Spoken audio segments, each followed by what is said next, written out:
Hello and welcome to another edition of Tuesdays with Liz, the Disability Policy for All. Today I'm very excited to be interviewing Amie Lulinski, who is the Research and Development Coordinator at the Coleman Institute for Cognitive Disability, and also a friend of mine.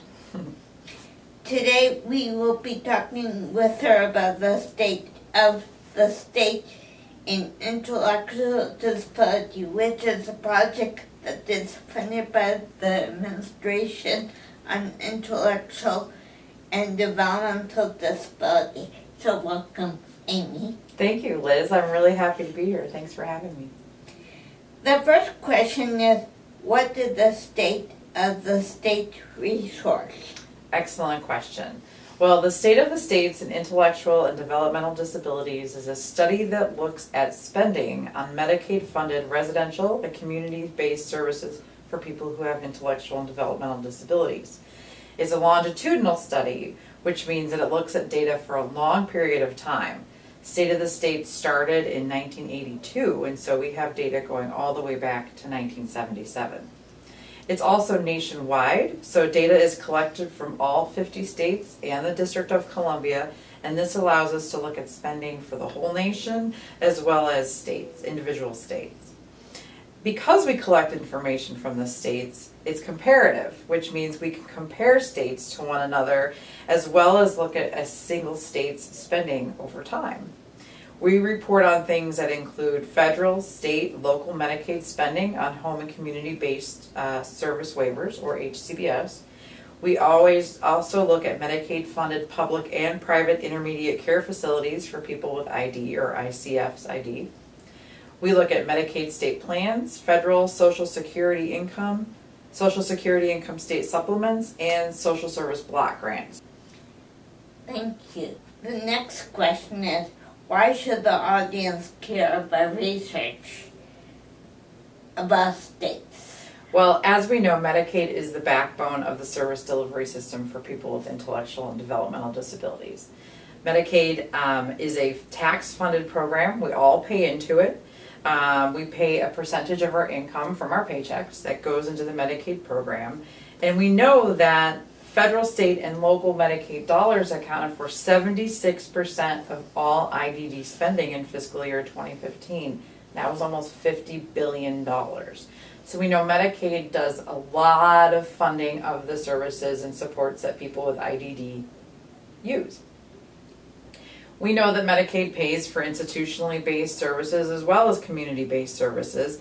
So this kind of research allows us to see where those Medicaid dollars are going and if states are taking advantage of different incentives to decrease their spending on institutionally based services. It also allows us to see what are the priorities of the state. Are they spending more money on institutional services or on community-based ones? Are they using that money to support people in their communities or elsewhere in congregate settings? Overall, this type of research, I think, helps us to see, like I said, where the priorities of the states are in terms of the delivery of supports and services to people with IDD. Thank you. And the last question is, how can doing research help people with disabilities? I'm glad you asked this question because I think oftentimes it's kind of hard to connect that dot between looking at percentages and dollars and people who use that and what does that mean. I think having a longitudinal database like the one the State of the States has really allows us to look at the whole landscape of the support and service delivery system for the past almost 40 years. It allows us to see how certain policies have impacted the lives of people with IDD. So for example, we can see how, looking at the spending going up and down, we can see how the introduction of the home and community-based services waiver in the early 80s affected how much we as a nation spend on institutional services. So we can get a feel for how those laws impact where people are living and getting their services from. We can also track how many institutions close over time and whether that money is being reallocated or spent in the community-based supports and services. We can see how much states are spending to support people with IDD living in their family home as well. We can get a sense for how many people are living with aging caregivers who might be entering into the formal service system in the future. So this helps us to plan and tells us and gives us an idea of how many direct support workers that we're going to end up needing in the future. We can also see the potential impact of legislative changes to the Medicaid program and how that affects people with IDD and their families.